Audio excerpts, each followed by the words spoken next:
مسافرم ای خدا از ملک و وطنم دورم، روز و شب گریان بگشتم من به غربت اسیرم، روز و شب گریان بگشتم من به غربت اسیرم. ز پدر و مادرم جدا به ملک بیگانه، رحم فرما خالق من مسافر دلگرم. ز پدر و مادرم جدا به ملک بیگانه، رحم فرما خالق من مسافر دلگرم. رحم فرما خالقی من مسافر دلگرم. غریبی من را جدا کرد از وطن و از دیار، غریبی من را جدا کرد از وطن و از دیار. ناله دارم ای خدایا من از این قلب فگار، بلبل بی بهارم اندر چمنی بیگانه، مسافری بی نوایم گشتم من خارزار، بلبل بی بهارم اندر چمنی بیگانه، مسافری بی نوایم گشتم من خارزار،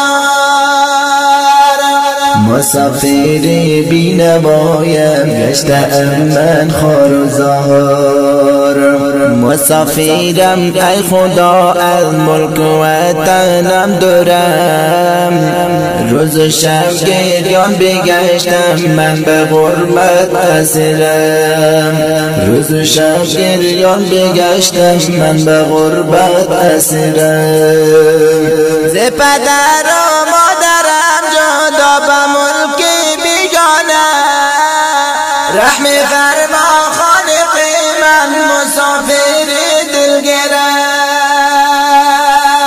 ز پدر و مادرم جدا به ملک بیگانه، رحم فرما خالق من مسافر دلگرم.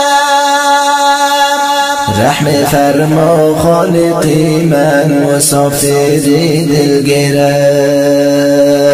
میکنم من یاد تو را هر لحظه ای مادرم، میکنم من یاد تو را هر لحظه ای مادرم. تو به وطن من به غربت دائم با چشم ترم، جسم و جانم شده پژمرد از داغ جدایی، من یوسف کنانم گشت یعقوب ای پدرم، جسم و جانم شده پژمرد از داغ جدایی، من یوسف کنانم گشت یعقوب ای پدرم،